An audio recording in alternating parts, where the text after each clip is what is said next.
অত্যন্ত শক্তিশালী ও খেতে সুস্বাদু পাহাড়ি এই মাছের দাম প্রতি কেজি 7 থেকে 8,000 টাকা।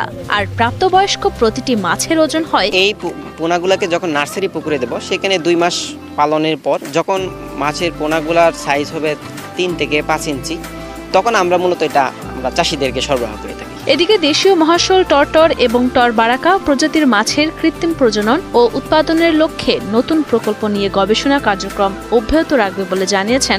এগুলোই বাংলাদেশ তথা পুরো বিশ্ব থেকে প্রায় বিলুপ্ত হয়ে যাওয়া পাহাড়ি নদীর শক্তিশালী মাছ। স্পোর্টস ফিশ বলে খ্যাত মহাশোল। নাম মহাশোল হলেও আমাদের পরিচিত শোল মাছের সাথে এ মাছের কোনো মিল নেই। এই মাছটা অনেক শক্তিশালী। এই মাছটা ধরা কঠিন ব্যাপার। ওজনে মোটামুটি 10 থেকে 15 কেজি পর্যন্ত হয়। একসময় বাংলাদেশ, ভারত, মালয়েশিয়া, থাইল্যান্ড সহ দক্ষিণ পূর্ব এশিয়ার পাহাড়ি নদীগুলোতেই হর হামেশাই চোখে পড়ত সুস্বাদু এই মাছ। কিন্তু অতিরিক্ত আহরণ ও কম ডিম দেওয়ার ফলে এখন বিলুপ্তির পথে মহাশোল।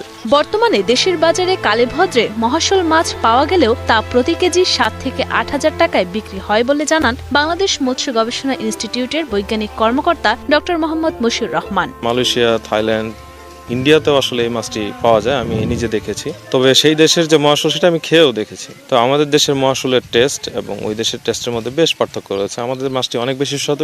দেশের জলাশয়গুলোতে বিপন্ন প্রজাতির এই মহাশোল মাছ ফিরিয়ে আনতে প্রণোদিত প্রজনন, পোনা উৎপাদন ও চাষ কৌশল উদ্ভাবনে মাঠে নেমেছে বাংলাদেশ মৎস্য গবেষণা ইনস্টিটিউটের গবেষকরা। প্রজনন করার জন্য আমরা প্রথমেই যে কাজটা করে থাকি যে এই মাছগুলাকে, পুরুষ এবং স্ত্রী মাছকে পুকুর ভিত্তিক আলাদা করে তার নিবিড়ভাবে পর্যবেক্ষণ এবং নিবিড়ভাবে পরিচর্যার চেষ্টা করি এবং পুরুষ এবং স্ত্রী মাছগুলোকে সম্পূরক খাবারের পাশাপাশি কিছু ভিটামিন প্রেমিক্স আমরা অ্যাড করে থাকি।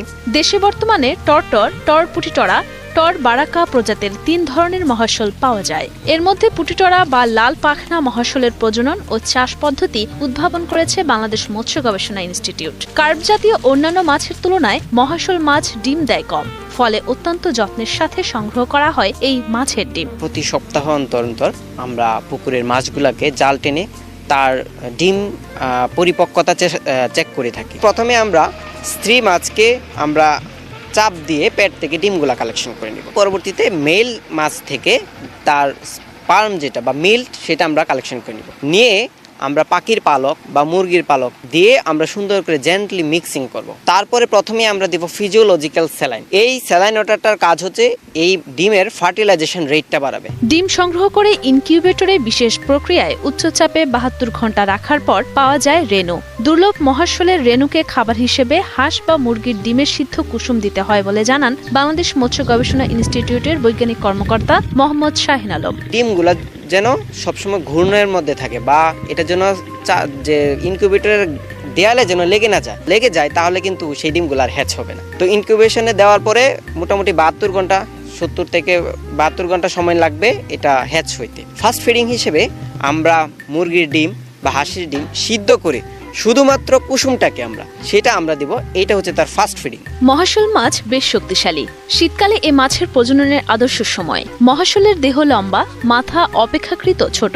সাধারণত 10 থেকে 15 কেজি পর্যন্ত ওজন হয় এক একটি মহাশোল মাছের। এ মাছ দেখতে অনেকটা মৃগেল মাছের মতো। এই মাছটির মূল প্রজনন কাল হচ্ছে নভেম্বর থেকে জানুয়ারি মাস। যখন খুব কনকনে ঠান্ডা কুয়াশা থাকে তখন এই মাছটির প্রজননটা ভালো হয়। একসময় দেশের পাহাড়ি খরস্রোতা স্বচ্ছ পানির নদীতে বিলুপ্ত প্রায় মহাশোল মাছের আবাসস্থল ছিল।